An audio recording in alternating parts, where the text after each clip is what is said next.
Hey guys, it's Cherry and welcome back to my channel.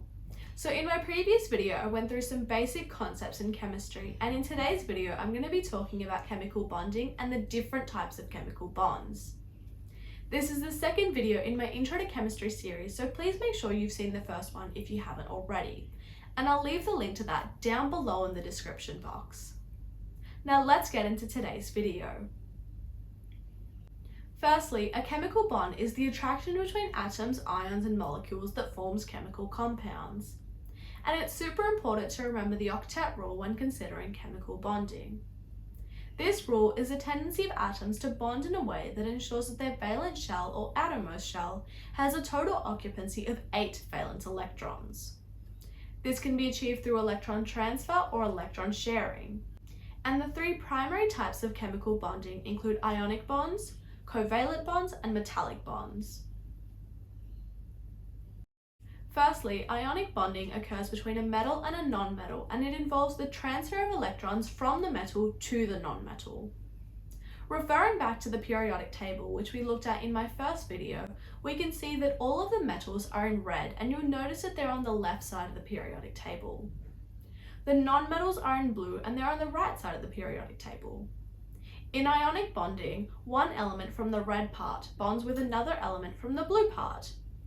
So metals will lose their additional valence electrons to form cations, while nonmetals will gain additional valence electrons to form anions.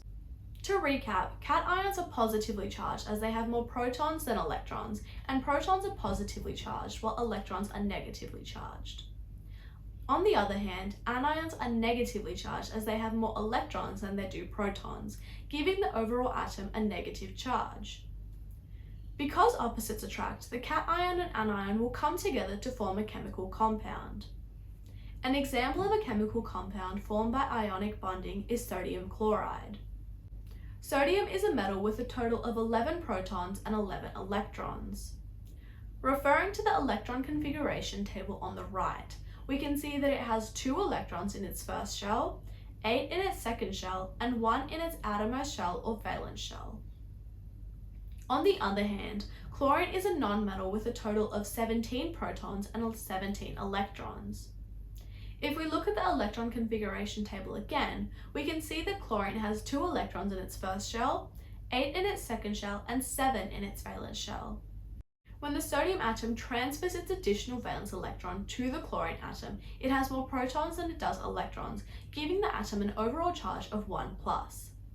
On the other hand, the chlorine atom will gain an additional valence electron, and because it has more electrons than it does protons, it'll have an overall charge of 1-.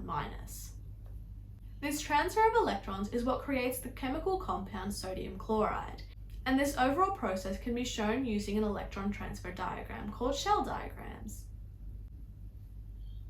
Secondly, covalent bonds occur between 2 or more nonmetals, and if we look at the periodic table once again, we can see that covalent bonds occur between 2 metals that are highlighted in blue and are on the right side of the table.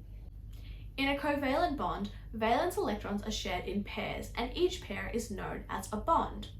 So one pair is known as a single bond, 2 pairs are a double bond, and 3 pairs are a triple bond, etc. An example of a very well-known compound that is formed by covalent bonding is carbon dioxide, and this is composed of 2 oxygen atoms and 1 carbon atom. Each oxygen atom has 8 protons and 8 electrons. There are 2 electrons in the first shell and 6 in the second and outermost shell. To satisfy the octet rule, each oxygen atom still needs 2 valence electrons each. Carbon has an atomic number of 6, meaning it has 6 protons and 6 electrons. It has 2 electrons in its first shell and 4 in its valence shell, meaning it still needs 4 electrons to have a total occupancy of 8 valence electrons. In this example, each oxygen atom must share 2 valence electrons with the carbon atom, and in turn, the carbon atom must share 2 of its electrons with each oxygen atom. This creates a double bond between the carbon and each of the oxygen atoms, and by doing this, the carbon atom and both oxygen atoms have a total of 8 valence electrons. The sharing of electrons can be shown using a Lewis dot diagram, which is similar to a shell diagram, but it's simplified as you only need to show the electrons within the valence shell. Additionally, each pair of shared electrons can be shown using a single line between the two atoms. Finally, metallic bonding occurs within or between metals. If we refer back to the periodic table one last time, we know that in metallic bonding we are only concerned about the metals, which are all of the elements in red and are on the left side of the table. Metals have a tendency to lose their electrons and form positive ions.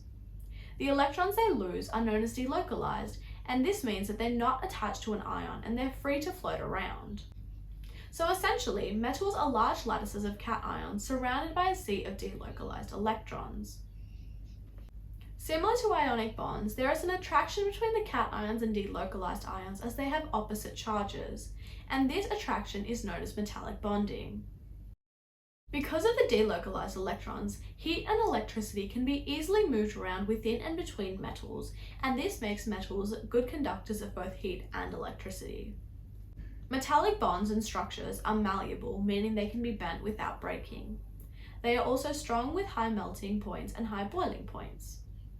Substances created as a result of metallic bonding include magnesium or Mg, aluminium or Al, and copper or Cu, amongst others. So to recap, chemical bonding is the attraction between atoms to form chemical compounds. Ionic bonding occurs between a metal and a nonmetal, and it involves electron transfer.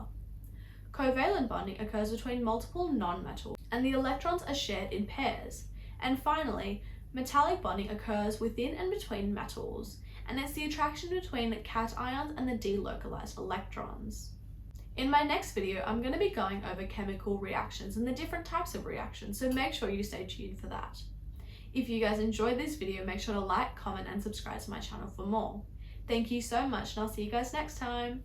Bye!